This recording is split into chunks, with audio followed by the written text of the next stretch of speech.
Okay, second to the last meeting. And we're thrilled to have with us a real historian who has taught this, done this lecture for us in the course on campus, Dr. Brandenburg, and used to live next door to me, like me, like Steve. He lived next door, not in the servants' quarter behind.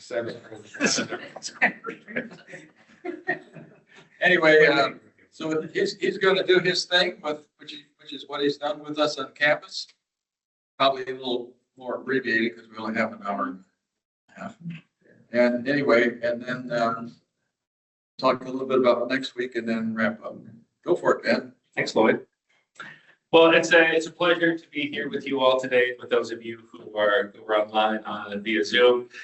And you know, this will be certainly easier than being Lloyd's neighbor. He Lloyd was a great neighbor, but I was a neighbor next to him for a year, and that was the year he retired. And he mowed his lawn like every 6 days. Summer. So I just felt like I had to keep up. You know, I was on like an every 12-day schedule. He was every 6 days, so it was tough. But mowing is a good workout, so I didn't mind too much. Well, I'm really happy to be here to be speaking about Darwin, kind of the historical framework of the creation discussion, debate, controversies of the last 200 years. Anytime, feel free to jump in and ask questions. I'm happy to have this be a dialogue as much as me chatting. But we'll look at, I want to tell the story of Charles Darwin, right? A giant in the field. We'll look at the ways his teachings achieve sort of cultural and scientific dominance, for better and for worse. We'll see how that played out, and then we'll kind of, the last section will move into see how that worked out in the American environment. So we'll chat about the Scopes trial, we'll chat about young Earth creationism and its proponents and opponents, that sort of thing. A bit of biography about me. So my father was, so I grew up as a missionary kid in Germany. So that was a really wonderful childhood. In fact, when I came here about 10 years ago, I was like, oh, this feels like home, you know? So, and it really has been a wonderful home for me and my little children.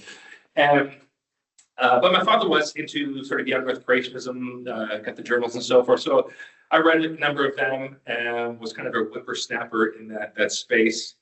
And my senior year of high school, I went to I went to John F. Kennedy School. It was a German-American international school in Berlin at that point. And I remember taking AP Biology.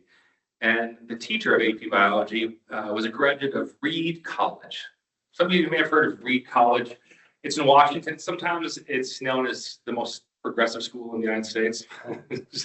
So the most sort of crunchy progressive school in the United States.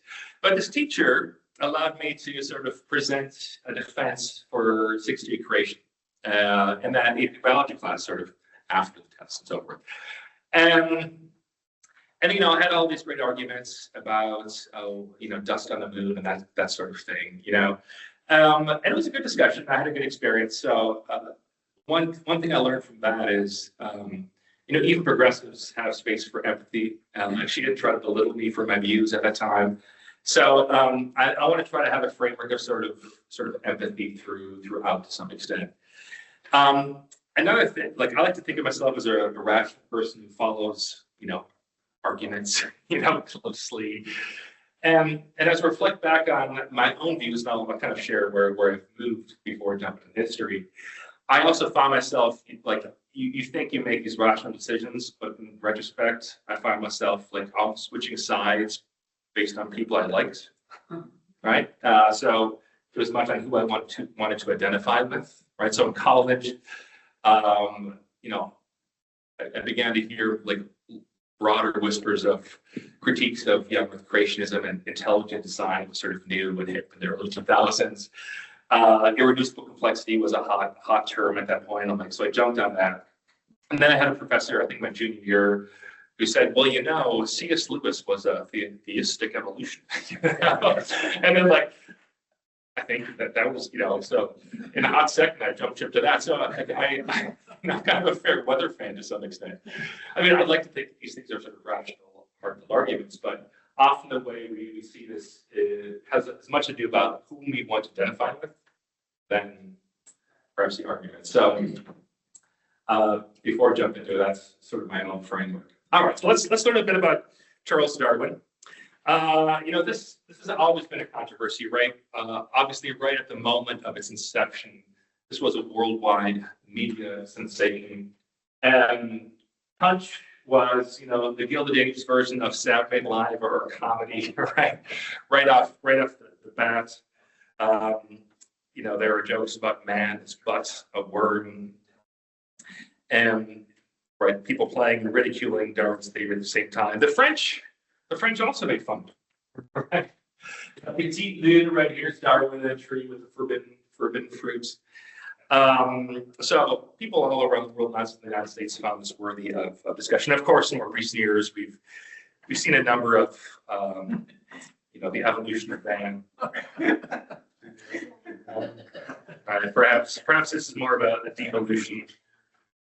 Evolution ends with a glass of Guinness, perhaps. But I mean, in the background, there's always been, of course, incredible, important discussion within the sciences, within the culture, within the political culture at large. So let's start with the beginning here. Let's try to understand Charles Darwin's work. He had a really lovely life, from beginning to end. He was born into the Darwin family. He was the sixth child of Dr. Robert Warren Darwin and Susanna Wedgwood. And so he grows up wealthy. He marries into an even wealthier family.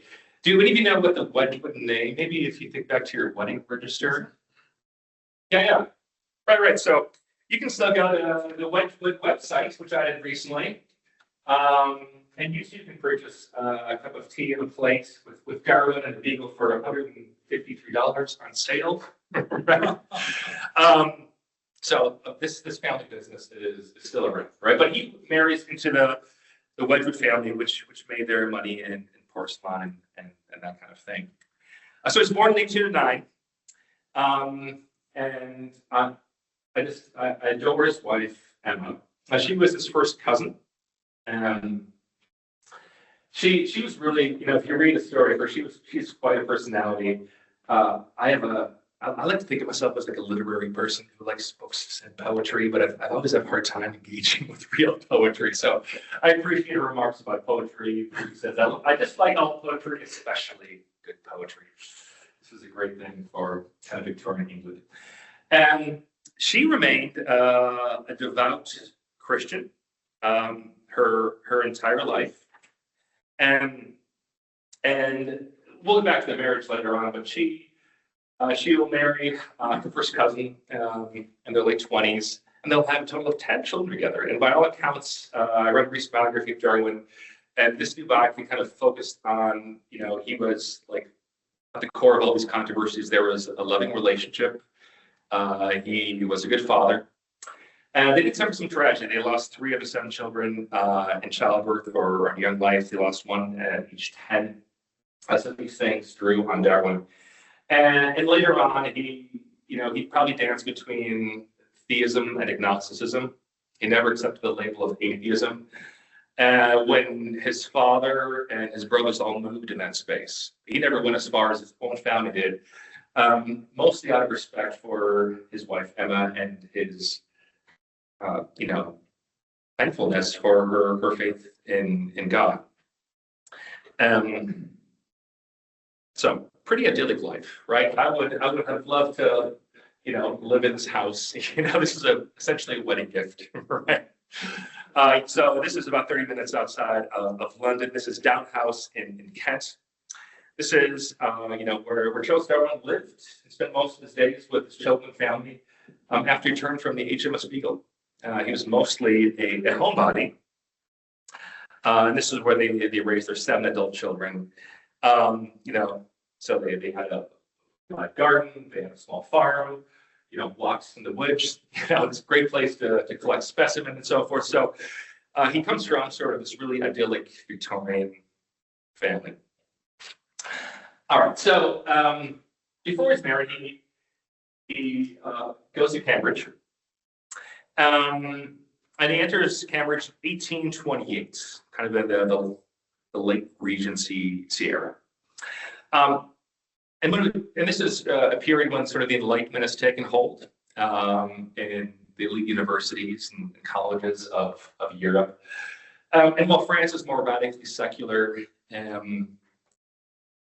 England is still, they have this fusion of Christianity being sort of endorsing the Enlightenment. So there's sort of two angles to this. On the positive side with the faith relation, there's really, I would say, a cordial or a positive relationship with this understanding of the Enlightenment with the teachings of the Christian faith. Some examples here, for example, we have Johannes Kepler, right? He was a high German Lutheran. Right, what does he do? He credits God for his understanding of, right, the way the planets move. This is your, right? Yeah. The motion, behavior of the planets. And even when we think of the Royal Society, that was mostly staffed by Puritans who had, were interested in the sciences. So dominated by sort of, Puritan science-forward individuals who were, spurred to study God's creation as much as church reform. Of course, at the end of the 7th century, Isaac Newton gained immense international renown, right? Isaac Newton remains the great giant of science and human history. And you're right, he believes that motion was governed by regular mathematical laws. And so while a few of Newton's devotees felt that he was shoving God aside, some of his followers went in that direction. He himself believed that God did invent a rule-run universe.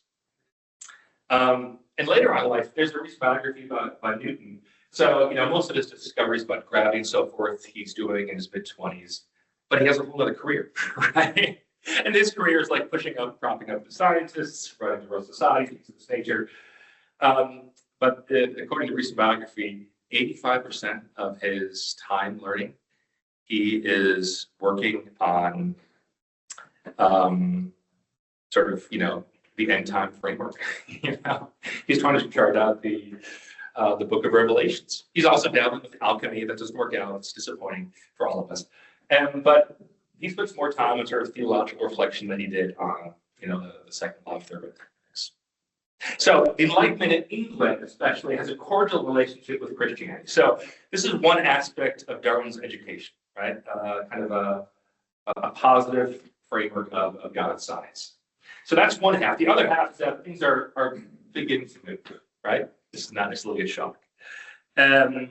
A generation before Darwin arrives at Cambridge, this Enlightenment science that is in England has a strong relationship. It's already beginning to kind of shrink what we might call this work of God territory.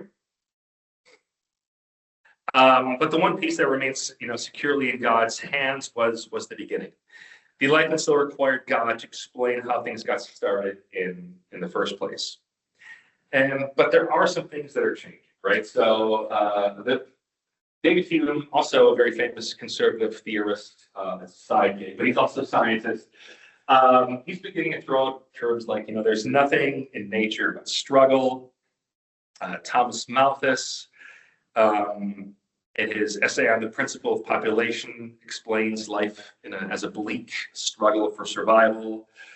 And, eventually Herbert Spencer is going to come along and fit this phrase, the survival of the fittest, right? A very kind of famous phrase attached to Darwin's teachings. So he's in a space where God is directing science, but also the elites are shrinking the space that God is responsible for. So this is sort of the twin pillars of his education. So is that Cambridge?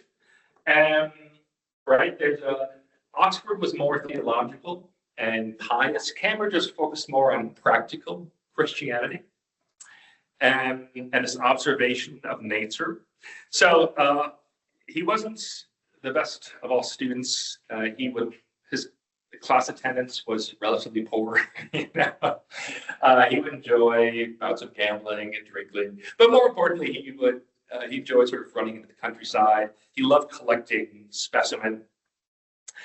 This was sort of his real scientific education, being out in the woods, looking for bugs, hunting, riding, to some extent. So he's obsessed with cataloging natural phenomena, right? Here's one of his, this is like a beetle box, right? He's already collecting specimen, plants, animals. He's particularly into these beetles. So he learns that cameras how to collect, catalog natural phenomena in a systematic way. And he comes to think of science, he wrote in his memoirs, as grouping facts so that general laws or conclusions may be drawn out of them. Sounds kind of cool to you, right? All right, so he's into the stuff. He's an okay student. You know, he's into his cousin, I think, right? He'll marry her every time. But he's got a professor who kind of connects with him, and that's the Reverend Professor Henslow. It's important to remember that every single professor is also a theologian, right? You're a theologian first. You study God's instructions first, and then you can specialize in other fields. So the good Reverend Professor Henslow, he's the professor of mineralogy.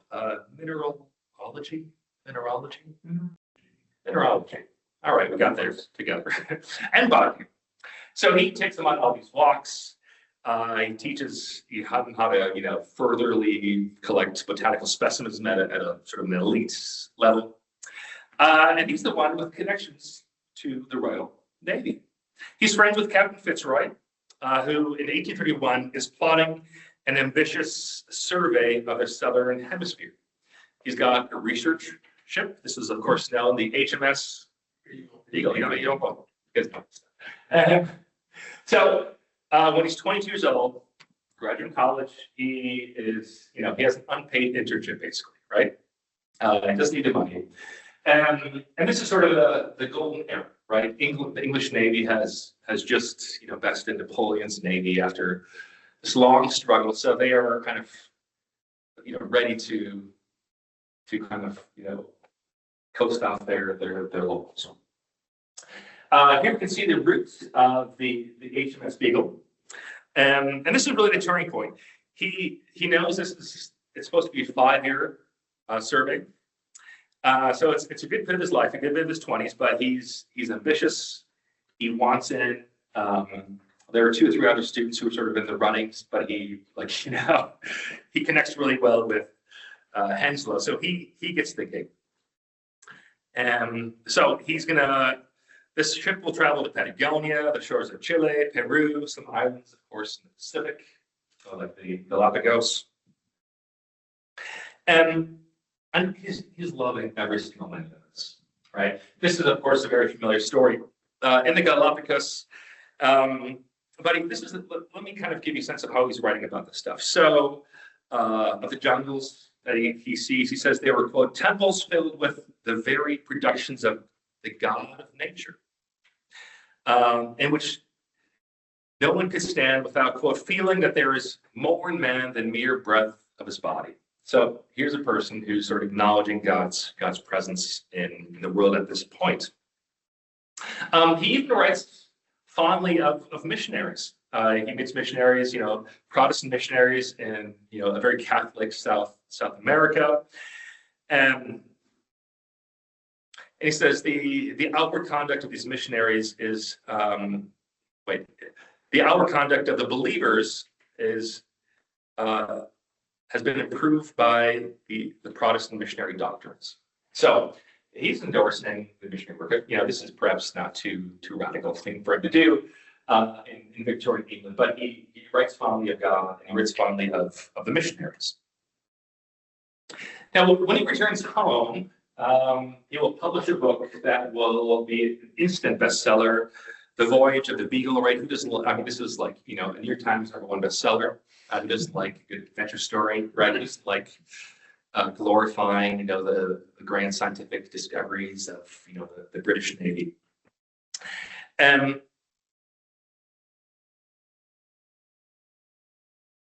this is how he kind of writes about this experience. The South American character of most of the productions of the Galapagos archipelago and more, especially by the manner in which they differ slightly in each island of the group.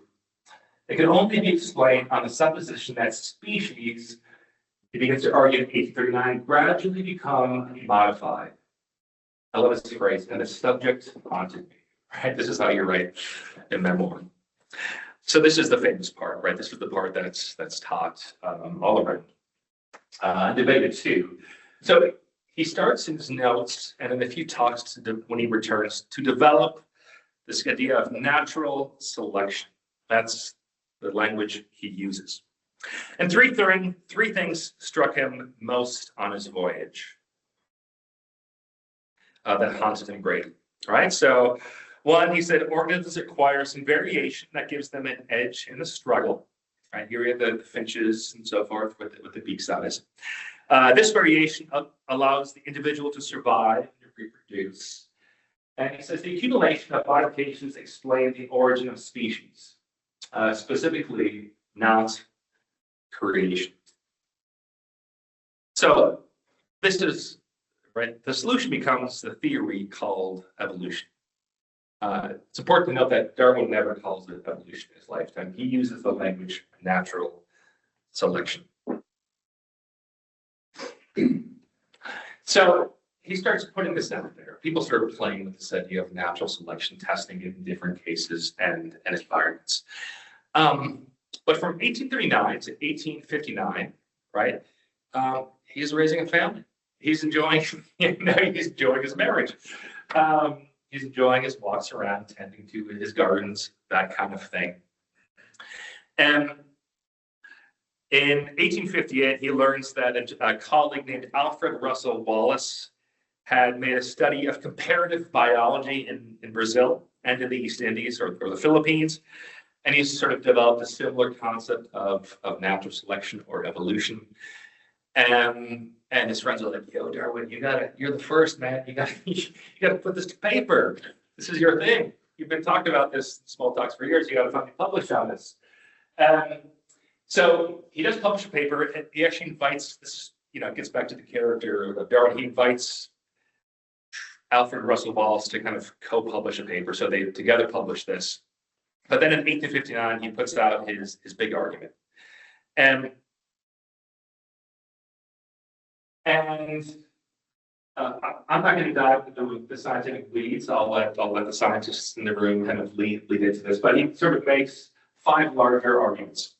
He makes an argument about the non-constancy of the species, the descent of all organisms from common ancestors, the gradual nature of evolution, or the shock theory of evolution is not yet around, the multiplication of species, and natural selection. So this book sells out the first day. It's in like 1,200 copies, and it continues to stay in print to this day. So it was an immediate hit in England. In America, there were some other things going on, so it did sell out, but it didn't quite get the press on the eve of the Civil War.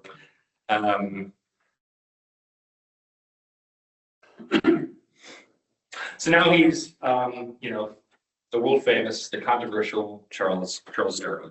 He of all the jokes, right? That people sort of mock and praise him for.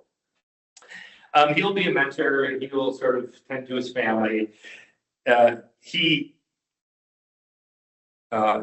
really encouraged at the tail end of his life to kind of push away from science and to talk more about his own personal sort of philosophy and how this relates to God. He kind of refuses to do that. Mostly out of memory of his relationship with his wife, Emma, who remains a devout Christian. For what it's worth, she is a Unitarian, but this is a period where Unitarians are still kind of in the Puritan mold. Today we think of Unitarians as, like the most progressive Protestants in the universe. But this is still a time when many of them are quite pious. But he does have some issues with the Christian tradition. has a hard time with the death of his father and the death of one of his children who died at the age of 10. And he had a moral revulsion to hell. He called it a damnable doctrine. And he said, why is nature so full of violence, right? Why would there be a God of creation who make ants that enslave other ants, right? So like many individuals, he has a hard time with the problem of suffering, the problem of evil, and that he personally can't quite resolve. But he doesn't really want to go public with that out of respect for his family. The newer biographies say he never openly rejected Christianity. He probably was somewhere between a theist and an agnostic. So Darwin will die in 1882, a revered man of the empire. And what about his reception? So we know where the story ends, right? We know that, quote unquote elite science around the world sort of buys into Darwin. But the story of like Darwin's, I would say, dominance isn't as straightforward as we might think it to be. So when The Origin of Species is published in 1859, these ideas were debated. In America, the debate was blunted out of in the Civil War context. But in 1865, there's this huge debate that opens up. So Charles Hodge, right? I believe he's a Presbyterian, right? Yeah, very famous Presbyterian, teaching at Princeton, PTS at Princeton Theological Seminary. And he reads this book. He's like, this is not about biological change. This is a theory of the universe, right? He reads into the implicit stuff that Darwin is getting at. He pushes back. He's like, Darwin here is inverting the normal order of knowledge. In his 1874 book, What is Darwinism? His thesis is, it is atheism. All right, this is sort of perhaps a traditional Christian pushback to Darwin. Over at Harvard, we have arguably the most famous American scientist living in his age, Louis Agassiz. He was Swiss-born.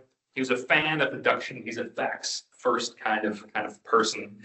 He says we should seek in nature what God has put there, and he believed Darwin violated the laws of induction. Right? He held the idea that all creatures produced by God's premeditation, power, wisdom, greatness, prescience, omniscience, and providence. So in some ways, he's not too different from modern younger creationists, right? Then there was his colleague at Harvard, Asa Gray. And he's like, how do these small changes in beak size of a finch, how do they convey real advantages? Right? Like, yes, here and there, but how does this lead to larger issues? But he makes the point that evolution, you can hold it theistically or atheistically. So there is some play here.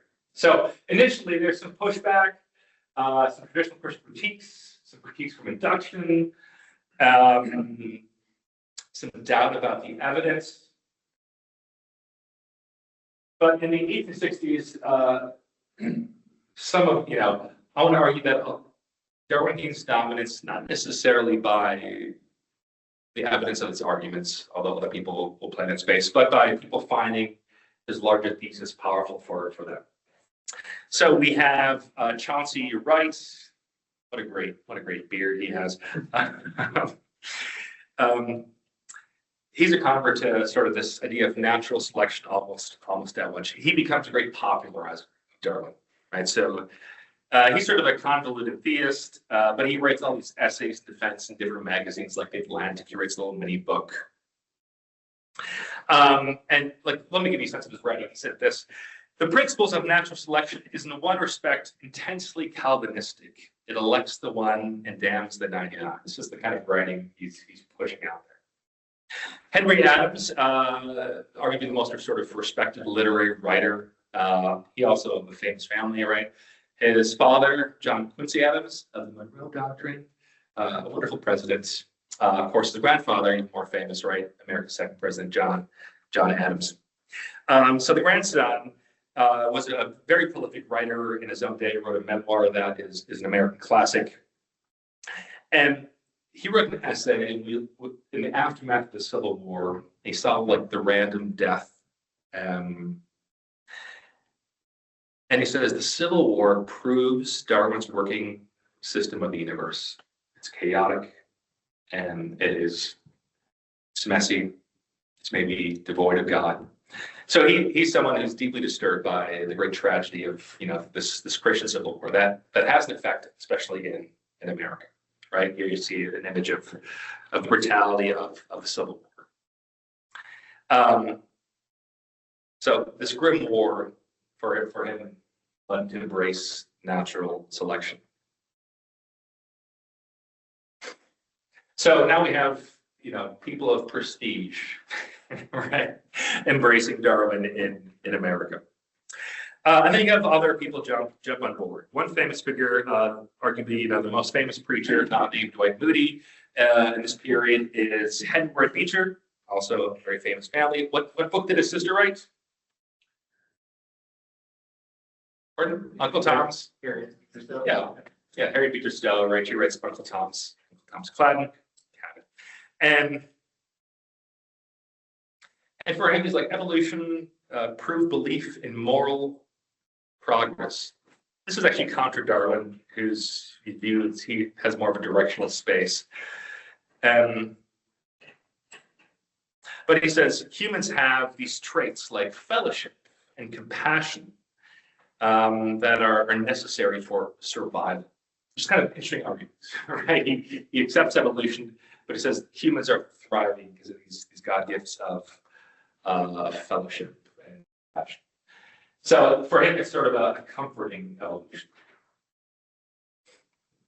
So despite some initial pushback by the very elite levels of American science, like I can see it's Gray, just more than a decade after this book comes out, it is, kind of the cliche dominant theory that perhaps remains to this day. In 1877, in the American Journal of Science and Arts, Othniel, what a great name, Othniel C. Marsh, there he is, right? He writes, "To doubt evolution today is to doubt science," right? And you might still see people like this is something that could be said by a podcaster or a YouTuber, that kind of thing, right? This is sort of a line that's still sort of thrown out there by the elites in some ways. One thing that I think also is pushing this idea is this is coming out right at the time when the frontier in America is closing. And people are sort of questioning all sorts of, this is sort of a large existential crisis for many Americans. Once you sort of, civilized, be a manifest destiny, it's the conquest of nature for Americans, right, like the death of the buffalo, whatever, the railroads, all this new technology, this came to be at the same time this book is out there, right? So the timing of this is the end, not to say this is the end of history, this is the end of science. We've sort of understood everything. And this book is now slightly dated.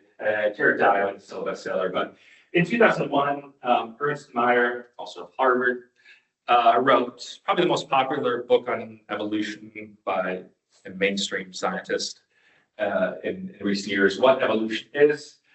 This was kind of a public-facing text, and he said the 5 key ideas of Darwin. When you look at sort of 140 years of scientific learning, stands up, at least argued by Ernst Mayr. Again, I don't want to get into the weeds of this guy. I probably have 1 or 2 of these. You might as well. But what's important is like the elite consensus says Darwin got it right, and he says it's actually quite remarkable. This guy would still be John if he got 2 of the 5 right? But he argues that we're there, right? DNA evidence kind of completed the story. Obviously, that wasn't around, right, in the 1830s. So this is a picture of where elite science is.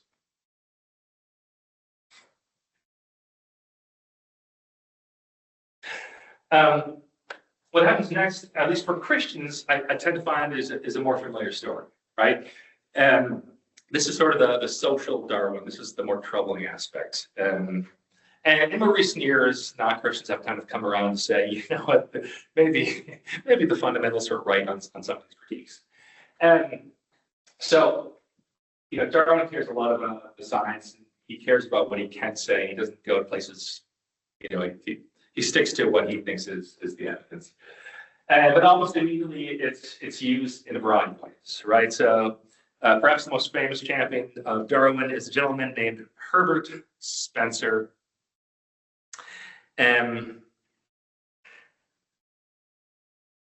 He's the one who coins. So he's kind of an interesting fellow. He had a career. He got into science he was a railroad contractor, and he was working in the Dakotas.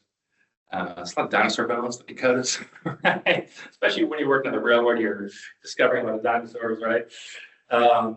So he loves stuff, and he has kind of a second career writing about science. And he's the one who's going to coin terms like evolution, fitness, struggle for survival to explain and justify kind of human inequalities about wealth and power.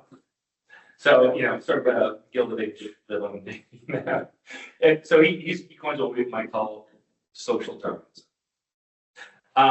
Here. So he'll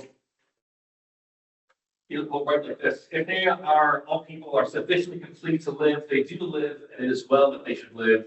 If they are not sufficiently complete, they die, and it is well that they should die. Right? Truly, you know, inhumane language in so many ways.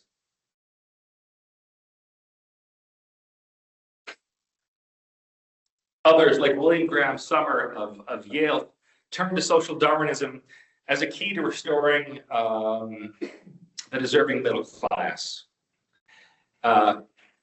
He thought that this is the Gilded Age, right? A lot of booms and busts. There were large questions of how to help the growing poor in this age of sort of, you know, great wealth, and also a good bit of inequality in these cities like Boston and New York and so forth. And he, you know, he uses evolution to argue, hey, those who've made it deserve to have made it, right? He says, as the drunkard in the gutter is where he ought to be, the law of survival of the fittest was not made by man, and it cannot be abrogated by man. We can only by interfering with it produce the survival of the unfittest. So he's arguing we should give money to the poor. Right? This is contra, you know, mainstream Catholic. This is contra, you know, Moody. This is contra, you know, the social gospel Christianity, which is really meeting the needs of the poor, of the immigrants in cities far and wide, and having a great deal of success. By the way, a friend of mine, Keith Carter, he's also he's at Princeton Theological Seminary. He's writing a book now on Christianity from the 1880s to 1920s. And this is a period where traditionally we see like there are liberal Christians and there are fundamentalist Christians, and we have this great divide emerging. He's like, actually, they work together really well on the social gospel. These divisions aren't as big as we thought they were. The liberals are actually more conservative theologically, and a lot of these fundamentalists were, you know, not as fundy as, you know, people might expect they were. In other words, there's a good bit of cooperation between what we would today call mainline and evangelical Christians. And so we'll see if that book remakes the field. And so people use it to defend, right, this survival of the fittest, right, this kind of, you know, atheistic worldview, or to prop up those who've made it by hard work and grit. You know, those who can't must deal with nature. And this is also an era of high imperialism, right? The British, French, the Belgians, even for a hot second, the Americans, right, who play with places like Puerto Rico and Hawaii and the Philippines. This is an era of imperialism. And you know, social Darwinism is used to justify why these powerful empires, which are also white, can take over other nations that are predominantly not powerful and not white. So listen, there are obviously differing degrees of, like, you know, using social Darwinism to justify libertarianism isn't as bad as using it to justify imperialism, which is also not as bad to use it to justify, you know, racial thinking. But this then kind of maps easily onto what is viewed as, elite science, 1910s, 1920s. So, there's an open question of whether these are distortions of Darwin's ideas as they are emerging in racism, criminology, eugenics, and whether they're natural outcropping of it. But this was a tremendously popular idea. Eugenics, which is making a comeback in countries like Canada, right? Quite sadly. And eugenics was a movement in which to selectively breed healthier populations, right? And in some jails and stuff, even in nearby states, right? People were unwittingly remove the ability to have children, that kind of thing. And this became, this was dominant scientific thinking. Sadly, even many Christians thought it was a positive thing. Not all, but many did as well. And in its darkest version, social Darwinism is, used to justify the Holocaust. Right? Hitler's description of Jews as being unfit to live matched Herbert Spencer's framework.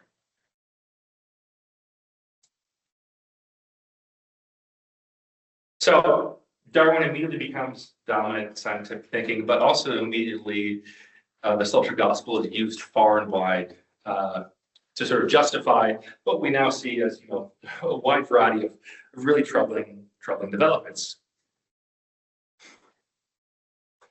And how does this all play out in the United States, right? So let's look at sort of Darwin's American backgrounds. I'll mention sort of 3 books. You have a handout. Your handout is from Ronald Numbers, retired professor at the University of Wisconsin. He's a believer. He wrote this text called The Creationists. I think you have a handout to see how that development has emerged. This book came out in the early 90s.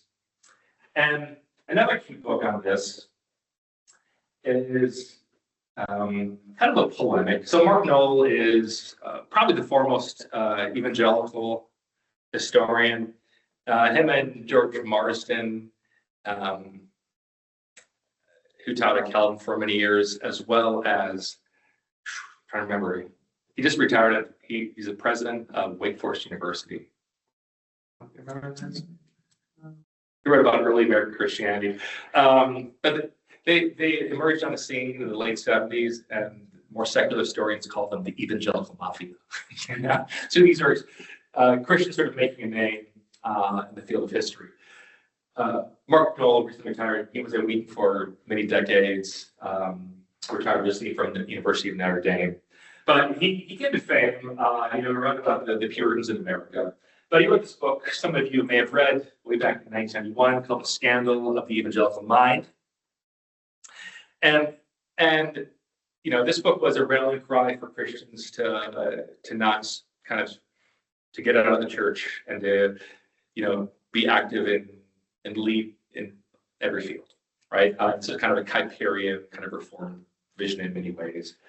But he famously blamed young Earth creationism for the state of American intellectual or Christianity sort of decline in elite spaces. The first line of Scandal of the Evangelical Mind is something like this. Scandal of the evangelical mind is that there's not much of an evangelical mind. Right? Certainly this is not a good intention, right?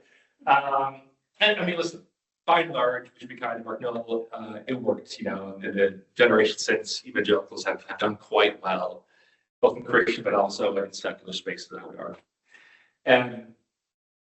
But much of the book kind of goes like, what's to blame for this? The state of learning. He sort of blames young Earth creationism, explicitly calls it out. So that's a key text. A more recent text, I think this is the biggest book that's come out in the last 5 or 10 years. It's by Adam Latz. He's a Christian, he's not an evangelical Christian, but he's a friend. And he sort of writes about the rise of sort of young Earth creationism kind of post 1960s. And there's a few really interesting things I found from this book that I might I might mention. All right. So, big picture. When right, we have these different traditions that are emerging. Sometimes these are classified in slightly different ways, but I'll kind of give you a big perspective. So there's a group called Reasons to Believe. They're quite small. They don't advocate too much, but they defend sort of old Earth creationism. They might play with the age of the day, is of that nature that you've probably discussed in this class. And I would argue that they don't really have to do too much preaching in churches or via media, because this is already quite a popular position for scientists, first theologians and thinkers worldwide. So they're relatively quiet, but they've always been around. And the younger creationism, or YEC, has a variety of sort of avenues. The loudest one is Answers in Genesis. Right, there's a large arc that's 90 minutes away to our north. And in the 1990s, 2000s, ID or intelligent design emerged, really kind of came on strong with Michael Behe and Johnson. What's his first name? I'll get to it. And of course, all along, there have always been theistic evolutionists. More recently, they're using the language evolutionary creationists. That's your rebrand. How might they rebrand as evolutionary creationists? What's the idea behind that? Some recreation. The noun is creationist, and evolutionary is a descriptive. Yeah. It would be, it's the focus is on creation. And maybe they're changing as well. Yep. Evolution of creation. Because it used to be theistic evolution, and evolution was the operative, that was the noun, and theistic was the descriptor. So creationist is the noun, Yeah. evolution is the descriptor, which puts the emphasis on creation. Right. And here I'm mentioning an institution that we might like around to up in Washington, I believe there's the Bible Logos Foundation. They've got some very deep funding, like the Lilly Foundation and some other places. And they're like, hey, we need to kind of win back more of the evangelical mainstream. And so part of the language of, hey, we should let people know we're actually creationists. So that's a relatively recent pivot, I might say. But I think a number of, if we want to be empathetic about this debate, most Christians have said, to be Christian, you are a creationist, right? It becomes a matter of how we describe that. So I think, I would hope most Christians have that level of empathy. And The intelligent design community is not there. It's not exclusive to Christianity. There are Jews, and I believe there's a few Muslims, not very many, but a few Muslims also in that. So it's a more diverse group in intelligent design. The other three are pretty solidly Christian organizations.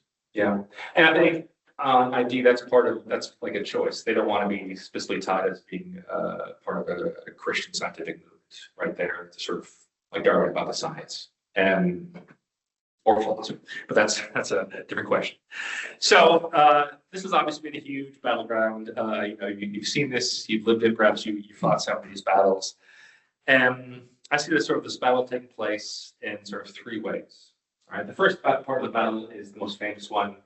Sort of the battle of Darwin's ideas for sort of, the main streets or mainstream America. And this becomes a fight with the emergence of a series of books called The Fundamentals. They're published between 1910 and in 1915. And this was a theological response to kind of rising liberal teachings at most seminaries. So they were a series of pamphlets. You can buy these on eBay for not too much money. You can find them like libraries like hand these out at this point. But they were sent to every pastor across the United States. All right, so this was an effort to sort of change the language or change the conversation about theology in America. Right, they put out, and their opponents were a group of Christians called the Modernists. right? People who are, adapting whatever latest trend. But, I love this slide here, right here. First, you make a step from Christianity to say the Bible's not infallible. Then you say man is not made in God's image. Then you can say there's no miracles, there's no virgin birth, no deity, no atonement, and then you're needed. Right? This is sort of the trajectory of liberal Christianity. Perhaps it was an unfair argument, right? But for many, they also are seeing what's happening to a lot of these, more scientific thinkers who are, not claiming the faith in the ways they used to. So, if you look at the history of 19th century theology, the beginning of liberal theology, it sort of does take that path more or less. You can trace it historically through the 19th century, but that's liberal, that's squarely liberal. That's not most mainstream at this point. That's not most mainstream denominations. Mm-hmm. So it's just theologians. But the ideas have consequences. So we have consequences today for some of them. So they took out a number of theological issues, right? Virgin birth was a huge, was probably the largest theological controversy that they're attacking. Not attacking, but that they were defending the virgin birth. But in the series, there were 4 contributions on Darwin. 2 were what we'd probably call old Earth creationists, and 2 were, today we categorize them as theistic evolutionary creationists. I'm sorry, I'm not getting my language. Evolutionary creationists. That's James Orr and G. Frederick, right? They passed away in 1913 and 1921. But I mention this because when, the term fundamentalism comes out of, their positive fundamentals of the faith. Right now, the term fundamentalism is put up like, they're kind of pejorative, talking about the modernists, right? Some of these people were devout Christians. Some of them had troubling trajectories. But the term fundamentalist was kind of cast upon these Christians. But when it's first coming out, they're not championing, for example, young Earth creations as we now know it. They were, arguably much more sophisticated. But this debate is beginning, right? So they're attacking. From a theological scientific perspective, atheistic evolution, and also sort of the effects it's having on society and behavior. And its most famous moment in this discussion, it comes to a head in Dayton, Tennessee, in what's known as the Scopes trial. Which, if you want to read up on this, there's a whole bunch of think pieces last year on the 100th anniversary. Right, this happened 101 years ago. So in Scopes, in Dayton, Tennessee, this was a huge media spectacle. So really an interesting scenario. You had a science teacher, John Scopes. He well-educated teacher, in a conservative town. He's teaching the origin of the species. Some parents are not happy about it. Teaching of Darwin had been banned in Tennessee. Actually, it had been banned in 3 states: Tennessee, Mississippi, and Alabama. Okay, so it is legal to teach the origin of the species in Tennessee. This whippersnapper of a teacher who also sort of is ready for the fight. He knows he'll probably be investigated. He's okay with that. He's got some backers. So he's teaching this book. Immediately, there's protests. And America's most famous lawyer, Charles Darrow, he was he was the lawyer who attached himself to every famous case, kind of like, I don't know, who'd that be today? Not like Johnny Cochran. You know what I mean? He's like kind of a TV lawyer, if you will. A very famous figure. He's always running to every newsy piece. Absolutely, he's a brilliant lawyer, brilliant in the courtroom sort of drama scene. So he runs to defend the rights of John Scopes, who again is accused of violating Tennessee's Butler Act, which made it lawful to teach evolution in its state-funded school. And in comes one of my favorite politicians, William Jennings Bryan. This is the picture from the film, not their own pictures. But Lloyd Davis is a fascinating figure. Some people said Jimmy Carter was the first president to identify as the quote unquote born again president. Obviously, lots of presidents have been Christian, right? But Lloyd Davis was a Democrat who ran 3 times for president of the United States, 1898, 1904, 1908. He always got beat by Teddy Roosevelt or William McKinley. But he's someone who cares a lot about the social gospel, the poor. He's kind of like Bernie Sanders. He's probably politically to the left of Bernie Sanders, to be honest. He's always railing against corporations, that kind of thing. He's got this famous speech called "The Cross of Gold," where we should care about the poor, the downtrodden, Sermon on the Mount. Of course, we should.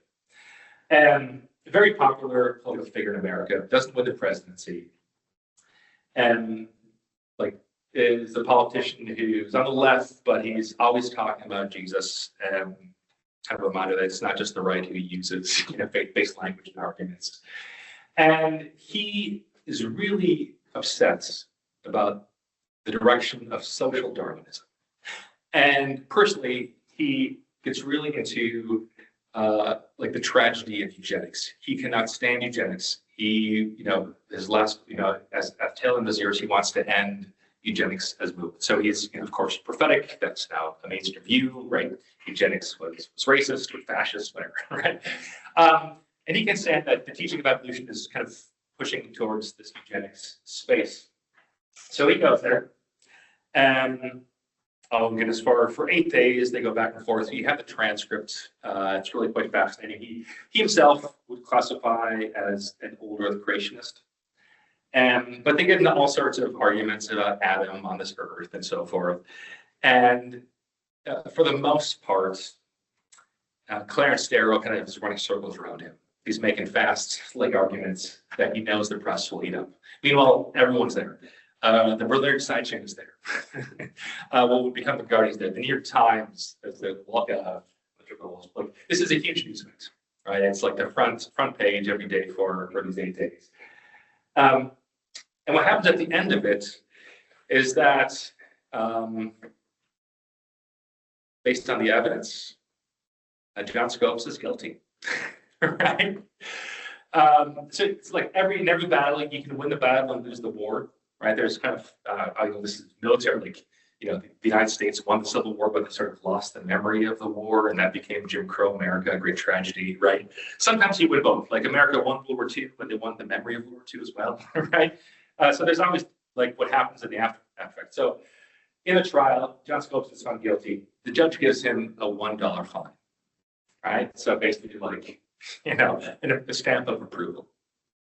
And immediately after the trial, Clarence Darrow has a heart attack. It's attributed to exhaustion, and he dies, right? And the press interprets this as, he knew he was defeated intellectually, right? So the Scopes trial is sort of this high watermark for sort of science. And all across America, Christians who believe in creationism are aligned with the fuddies and duddies, whatever, of rural Tennessee, right? So this is sort of a moment in America that, as a battleground, evolutionary thinking was achieved dominance. And again, it kind of got a second round. In 1954, there was a film. It's great drama. I hate the politics of this film personally. It's called Inherit to Win. Did you see this one? This was a fictionalization of the trial, and it's like an allegory for McCarthyism, right? So in that retelling, the creationists were defending, knowledge from coming out, that kind of thing, right? So and this became a huge, this was played in American schools, especially secondary schools, 50s, 60s, 70s, 80s to the 90s. It's fallen out of memory these days, but it sort of solidified the cultural victory of evolution. While it's all happening, we have the rise of young Earth creationism, or YEC. And I mean, this is perhaps slightly romantic, but I like to give these folks sort of an underground resistance. I mean, these are not Maoist Marxist, right? But they're sort of a resistance narrative that I find oddly compelling. Again, like as I said at the beginning, I don't personally end up here in this space on a framework, but I will say I think creationists, young Earth creationists, are good for science. So.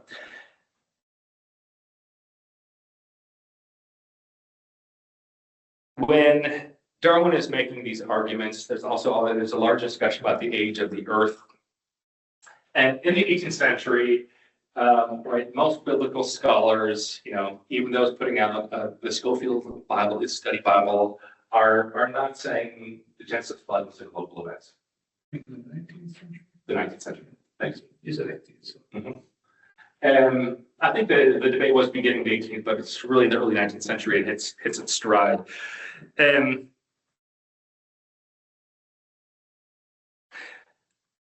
Right, glaciology is proof for when Christians looked at the Grand Canyon and so forth. Right, this is proof for smart, educated Christians for an old Earth framework.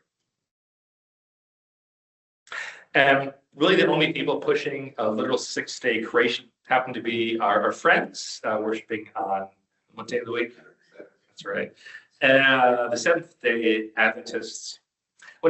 This is like the best church for all the startups, right? Because you can rent the building out. If you want to start a church, go find your local Seventh-day Adventist church. All right. Also, the Lutheran Missouri Synod Church, conservative Lutherans, are also in the space eventually, which is quite interesting. But we have this teacher named Ellen G. White. There she is. And she has a series of, and this is from Ronald Number's book, The Creationists. So he's tracking this. You have some notes from that text as well. And she has a series of visions during the Civil War in 1864. And she will kind of speak like this: earthquakes and volcanoes are limestone erecting from fire from God. So it's a beautiful, beautiful language of God's creation. So she starts pushing this idea out there. And she finds a champion in George McCready Price, probably the most influential sort of first generation young Earth creationism. And he's looking also at the Grand Canyon and other places, and he's saying this flood, right? This explains the geological strata. So they're pushing this, okay? But during the rise of the social gospel and all this stuff, YEC is not that popular of a movement, and it's not taught in, it's not pushed by the fundamentalists, and it's not taught in mainland seminaries. But it gets more play, right? It's not embraced by, right, the great champion of creationism, William James Bryan. Says this about YEC: the opponents of fundamentalist Christianity accuse fundamentalists of believing such things as young Earth creationism, just as they accuse Orthodox Christians of denying the roundness of the Earth and the pull of gravitation. So this is a quote actually during the Scopes trial. He's sort of complaining that he's being tied to young Earth creationism while he's defending this principle of creationism, right? This one was a surprise to me. William Bell Riley. Have you guys ever heard of him? He was the leading organizer of the fundamentalist movement. And he also was the president of the University of Northwestern Schools, and he handed the presidency of those schools to Billy Graham, who then ran the schools for 2 or 3 years, and then he realized he had no heart to run a college. He would do other things with his life. But he's the father of fundamentalists out of Minneapolis, Minnesota, and a tireless organizer. He's someone who sort of, fought this war against the modernists. He will help found all these different institutions. He has a hand in Moody Bible, for example, starting all these different things. A series of magazines, many of them don't exist anymore. But as far as the movement goes, he's an incredibly talented movement builder. And he's usually not pushed by fundamentalists these days because he said some unfortunate things about Jews in the 1930s. And he deserves blame for that. So he's not the easiest person to defend. But he will also say things like this: there is not an intelligent fundamentalist who claims the earth was made 6,000 years ago. The Bible never taught such a thing. And I find like William Bell to be, the most important conservative sort of gatekeeper of the early 20th century. So he's not even allowing YEC into sort of his networks. It'll come later, but not during his lifetime.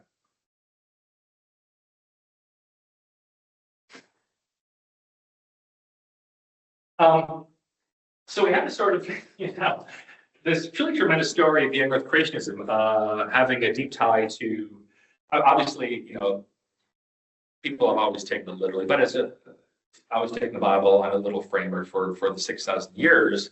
You also have Jews and some Muslims in that same space, but not sort of in a serious sort of intellectual sort of framework where they're fighting for it. An important early proponent, so YEC kind of builds out of George McCready Price, right? Who was in the Seventh-day Adventist world. He's sort of the chief sort of scientist arguing for this. He's going to influence two individuals who are quite important in this discussion. One is Henry M. Morris, who only passed away ago in 2006 or 7, thereabouts, and John C. Whitcomb. Is he still around? Should ask. He'd be probably about 100 today.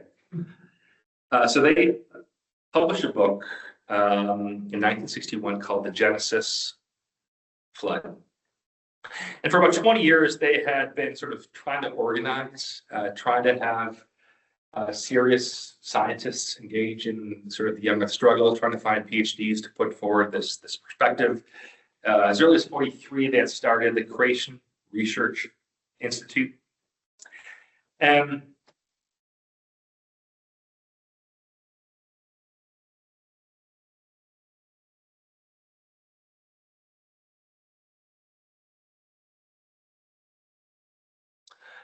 do we have any of this room who can sort of summarize the arguments of the Genesis flood? Give us a taste of them. The catastrophic events affected how quickly things, which appear to be very old, how quickly they were laid down on top of each other, sediment, and how, like, the Mount St. Helens, I know they appeal to that a lot. Well, And, not in the book, because Mount St. Helens didn't Yeah. write until 1980, but they have since then. Updated. Basically, the argument is what you're saying is catastrophism. yeah, Basically, that floods and volcanoes can cause, geologically anyway, cause sediment to settle in layers like it does. And it wouldn't take millions of years. It would just take, in fact, maybe only a few years for that to happen. Which, well, I mean, that's basically what you're saying. Yeah. That's the gist of it. And then, and a global flood, like is recorded in, like what looks like is recorded in scripture. Yeah. There's exegetes who differ on that, but what have caused these types of things? The pressure, the mere pressure of the water and the flow of the water and the swiftness of the water would have caused these geological formations to form in a matter of a couple of years instead of millions of years. Yeah. The first edition of this text was almost exclusively on kind of rational scientific arguments. Subsequent editions of this text started adding sort of a cultural angle to as well. And they linked evolution to, this is about 70s and 80s, to abortion, to euthanasia, to pornography, to atheism, to crime, this sort of thing. So it became it's interesting trajectory of how like the multiple editions of that book. But that is the key text for young Earth creationism. So they arrived on the scene in 1961. A number of young men and women are involved in pushing this. This is also a time when American culture is changing, right? It's beginning to sort of secularize in the 60s and the 70s. And they're making the argument, they're making a scientific argument, but they're also making the argument that America is losing its moral foundations due to the teachings of evolution in high schools and in colleges and so forth. So, side note about the CRI, if you go to any, so you go to the Grand Coulee Dam, or you go to Mount St. Helens, or you go to like a meteor crater, I think, located within about 10 or 20 miles of each of those, the CRI has put a little museum, Creation Science Museum. So it basically says, hey, look, you're about to see something where things were formed really quickly. So meteorite strikes, floods, and volcano eruptions. And so they have a little museum basically arguing for young Earth creationism based on what you're going to, if you're going to go see Mount St. Helens, they'll explain how volcanoes will, how this volcano shaped the landscape really quickly and caused layers and things like that. So Julie and I have visited some of those on our way to some of these things just to see what and part of it is because when you get to the location, the federally funded museums for that location will tell a really different story. So if you go to the CRI museum and then you go to the public park museum, you get a very different story about how those, about what's going on with those things. So it's kind of interesting to see the disparity or the difference in those. It's the name Creation Research Society or Institute for Creation Research. It starts with creation. It starts with the narrative of how the world was formed, and then tries to go find the data to prove it. And that's backwards from the way science is supposed to work, where you simply look at the data and draw your conclusions from that. I don't know if you're going to talk about the value of this. You said they actually it's good for science. Yeah, speak to that. I don't know if you're going to talk about it, but one of the things they did point out is this catastrophism. Science hadn't looked closely at that prior to this. And so in order to respond, science has now looked at this catastrophism and seen, some things are pharmacology, but there's limits to, and it's not, we can't say that about everything in the world, but definitely around certain sites that. Right. So there has been some. So like basic grade, the super famous scientist Charles Darwin's era, in the 1870s, 1880s. He's like, how does a slightly bigger beak make a huge? Obviously, it makes a difference, but how does this make a huge difference, right? And by the 1990s, right, leading, elite scientists, they buy into sort of kind of shock evolution, or like those differences make something when there's a food shortage or when there's a change in climate or when there's this or that, right? So like when those things are tied to these larger shifts, we have like kind of rapid evolution. And this also then explains the lack of sort of the fossil record of all these different radical changes. Yeah, so it's caused science to take a second look at things and it's seen that, yes, some things can be explained by catastrophism, but not everything can be explained in that way. So that's because they have to respond to this, right? If it's allegedly a scientific argument, they have to respond to it with the science they do. So I think debates are healthy for learning. I always say diversity is the mother of learning. If you don't have diverse opinions, you really won't learn anything new, right?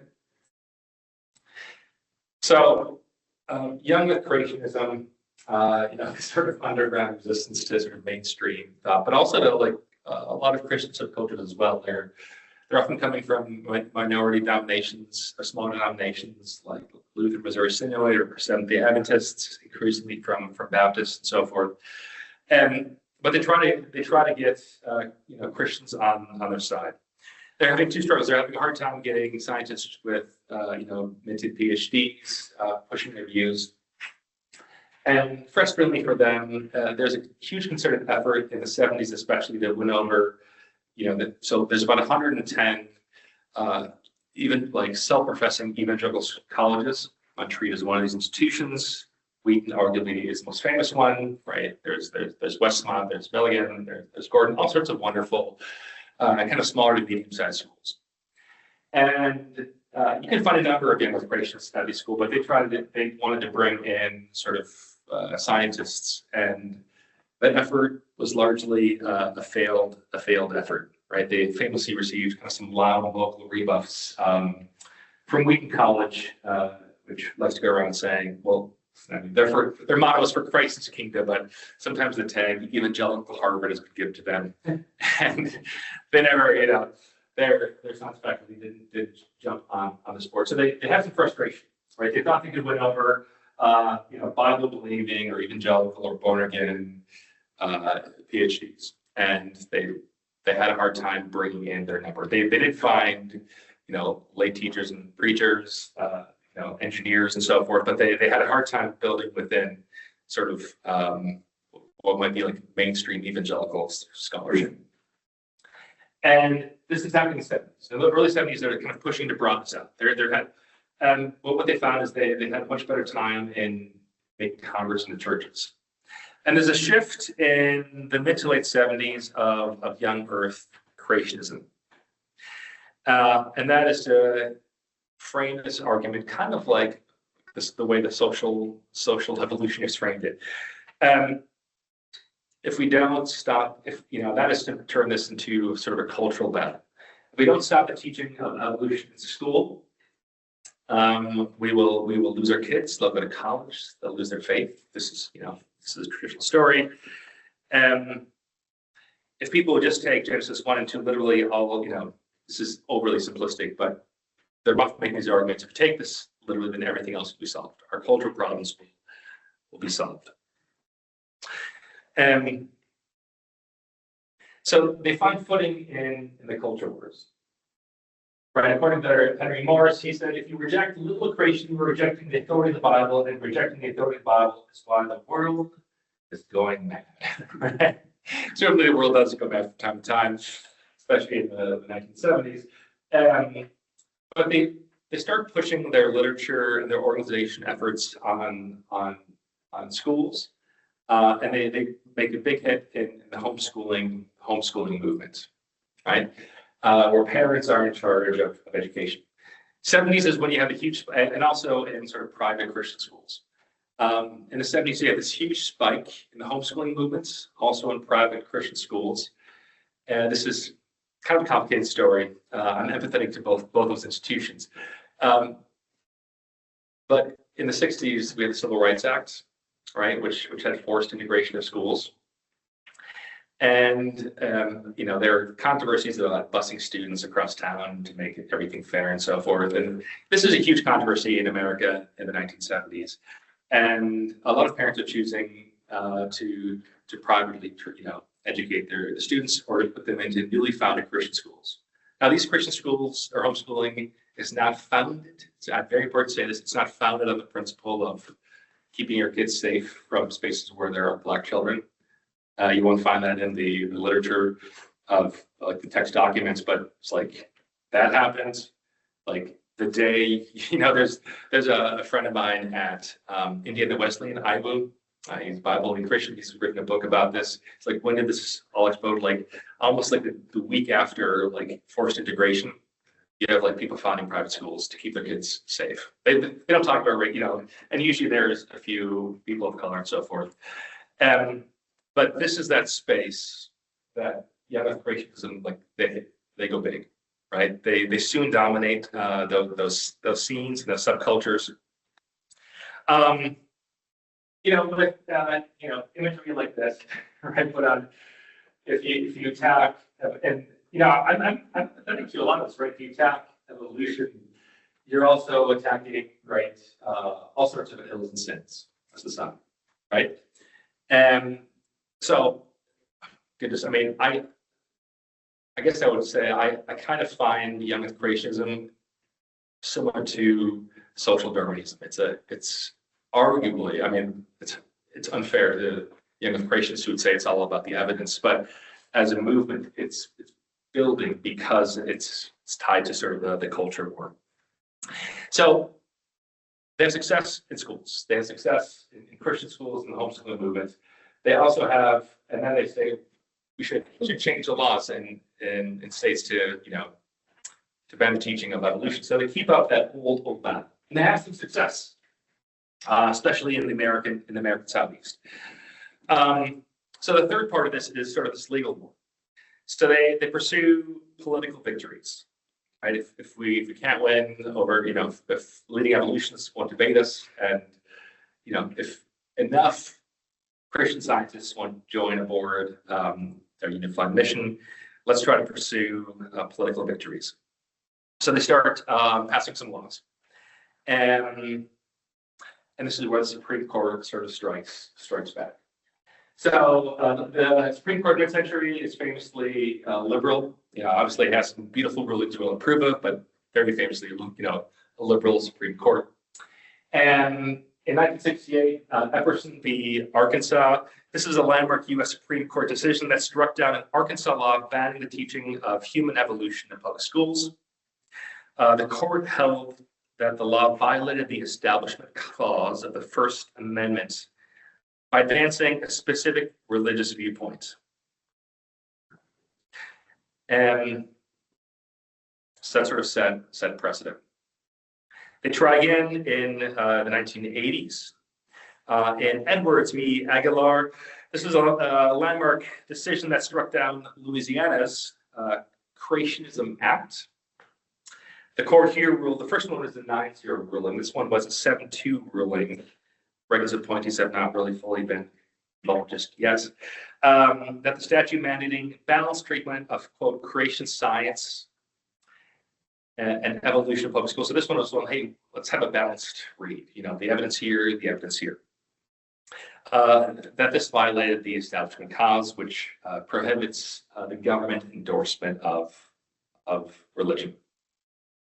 So by the late 80s, leaders of this movement are starting to say, okay, what's our next point? We've lost 2 huge Supreme Court precedents.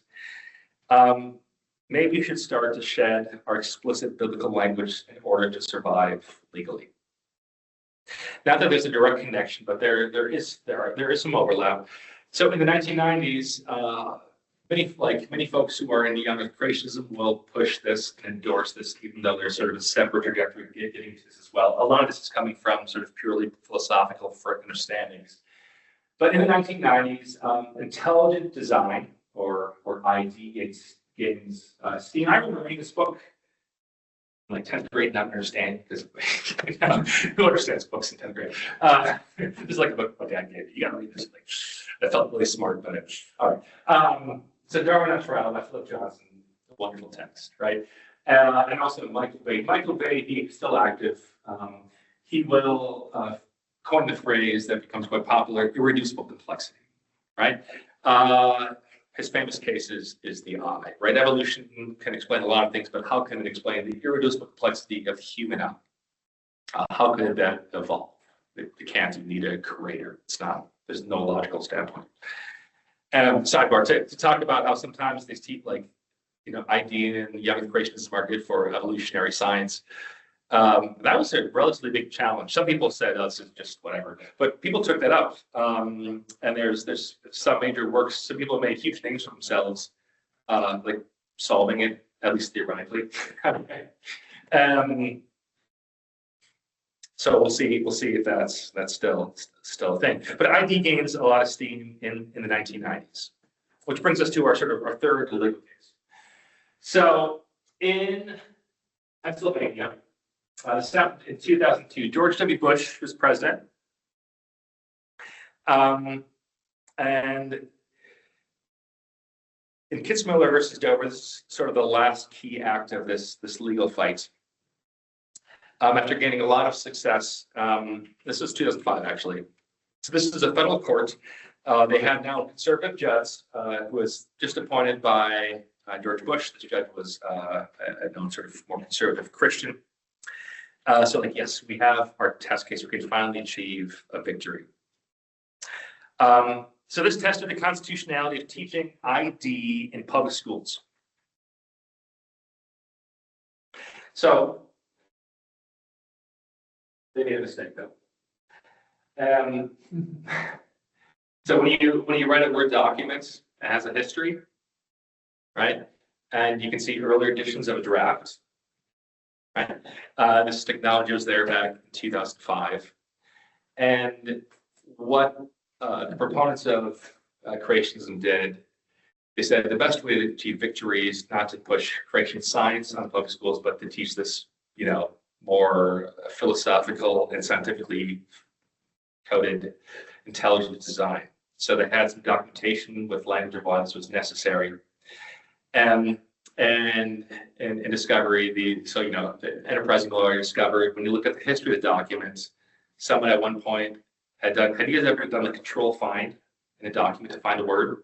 So you can hit control find, you can type in your keyword, you can change it. Sometimes for like recommendation letters, it's the first thing you do. So they found in this document that there was a control find for the word creation or creationism, and they did control F, which is replace, with intelligence design. All right, so it was like, they found that this, they claimed this was not a Christian document, but lo and behold, the origins of the document was, it's unfortunate, right? Certainly the lawyer felt he was pretty smart in finding that. And the judge is like, my hands are tied. This is clearly founded on Christian teachings that can't be applicable for this case. So the judge rules, that's kind of rules that he was not science, which at the time was, they're expecting victory in this case. So it was a pretty big defeat to have conservative, George Bush appointed lawyers saying no to ID through rather unfortunate circumstances of track changes. They had to do with its own change. I know. Hey, send it in as a PDF, folks.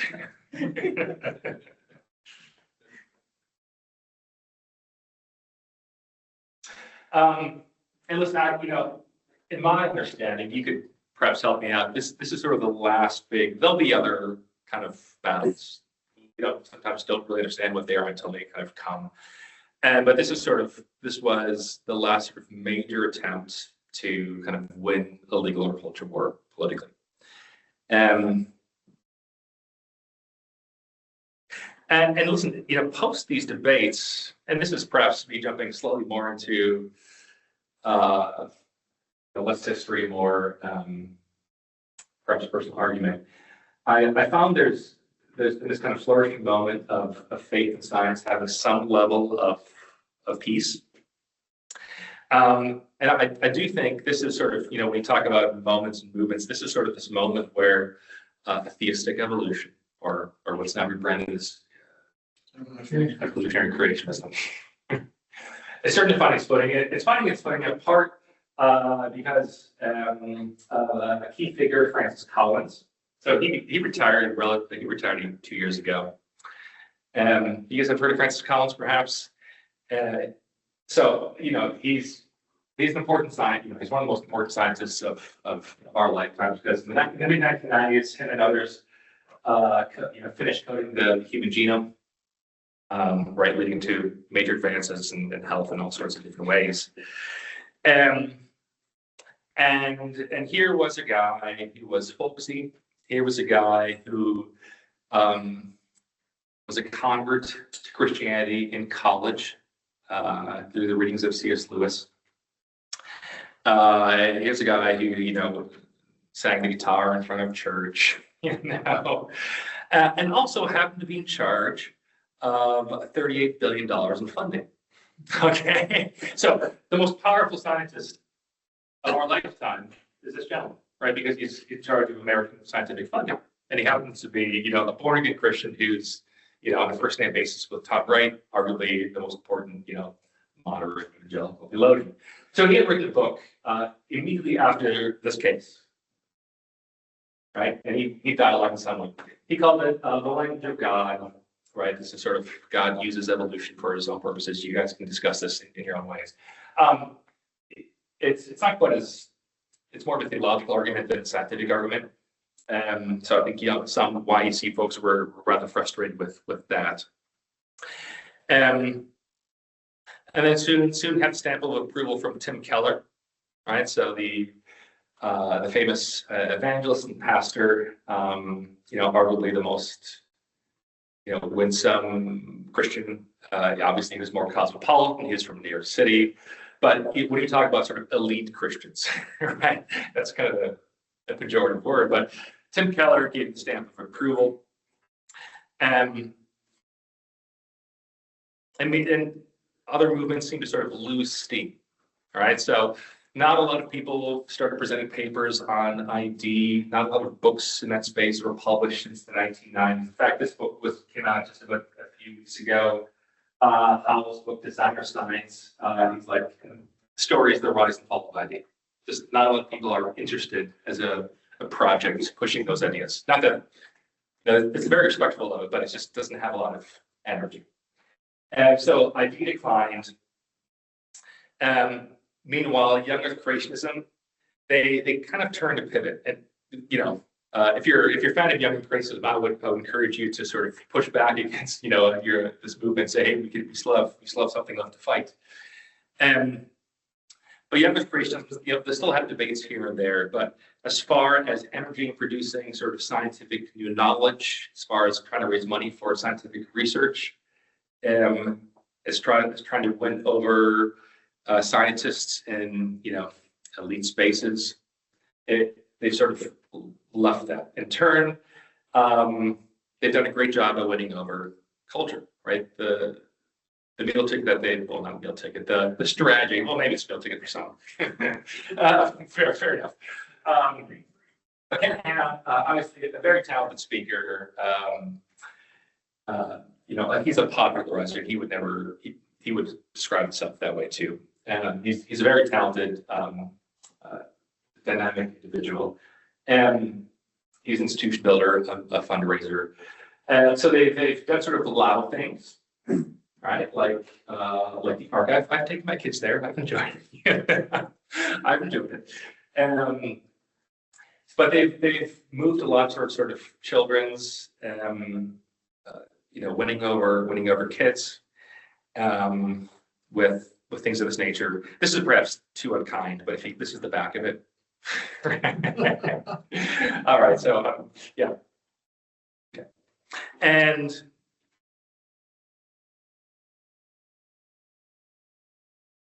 so while other movements have fallen kind of aside, it seems like the energy now in the Christian space is in theistic evolution. This is at least my argument. And one of the biggest books published here is one maybe studied in a different class in this different theme. That's by the Old Testament theologian John Walton. He teaches that in college. A few years back, he wrote a book called The Lost World of Genesis 1. And we just said, to read the book scientifically is a very modernist way of reading books. In fact, it's a very liberal way of reading a book. Here, I 100% agree with this. To try to backread a modern Enlightenment-based scientific understanding is a modernist way to read the book.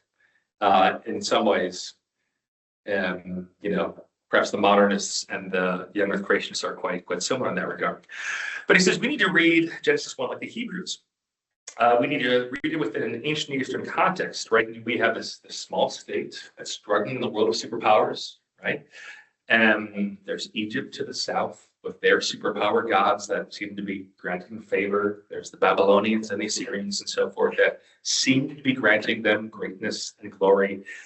And when I teach freshmen, I think I'd like to think this hits at least this is sort of a very kind of a baller argument about an underdog, the God of a small state being actually the God of the whole world, right? And that's who's responsible for creation, right? What makes the Hebrew God worthy of devotion rather than the gods of the glorious empires? Now, this is kind of the argument that Genesis 1 is trying to produce, right? It's a declaration that the God of a small nation is responsible for the creation of the whole world. And for John Walton, it's like, doesn't mean we don't need to ask about God's creation, how it works scientifically. So we're about out of time. Yeah. We're actually out of time here. And Yeah. I'm planning on talking a little bit about Walton's approach approach next week. That's what I was gonna do. If I had 10 or 15 minutes, just introduce how Walton handles Genesis 1. From a Hebrew perspective, like what would the ancient Hebrews in the middle of the desert, how would they have, in 40 years of wilderness wandering, how would they have seen, how would they have understood this account? Mhm. So I'll do a little bit more. Awesome. I'll leave you just with this epilogue, why I feel like we're sort of at peace in this war. So, some of you may have seen this film. This came out in 2011, The Tree of Life. It's by Terrence Malick. He's like arguably one of the most artsy filmmakers. If you're into sort of photography and natural beauty, he's into that stuff. He did like Days of Wonder in the 70s. He did a Thin Red Line, a war movie in the 1990s. He's still quite active. He happens to be about Episcopalian. But in 2011, he made a film which I quite adore called The Tree of Life. It's a movie about his own life. About a family from Texas. The father is kind of hard. He represents the wave of nature. His mother is kind. She represents the wave of grace. And it's a movie about dads, moms, and baseball. But in the middle of this movie, there's a weird moment where all of a sudden you have this mother asking about the problem of evil. Why did my son die? Right? And it cuts. I saw this movie in the theater. It cuts to a 50-minute creation sequence. You can find this online. But it starts. It tells essentially an evolutionary story, the Big Bang, and he uses GCL, and it moves from there to eventually the oceans and the earth, and the forming, and eventually it moves to dinosaurs. But while you're seeing this sort of very naturalistic photography of his interpretation of the theory of evolution, the background you have all these arias, in Latin, praising God, the God of creation. Right here you have the most elite director in the world, arguably Oscar winner and so forth, saying God is the God of creation. And it's this moment where now we have GCL. You have the computer graphics, you have a dinosaur, and sees a suffering dinosaur, and he puts his paw down, right? He does what he's supposed to do, eat this, sick dinosaur. And this dinosaur pulls his paw back. There's a moment of grace. And this dinosaur walks away. And later on, the director was asked, well, when I saw this in a theater in Philadelphia, downtown Philadelphia, this dude yelled out, "What the?"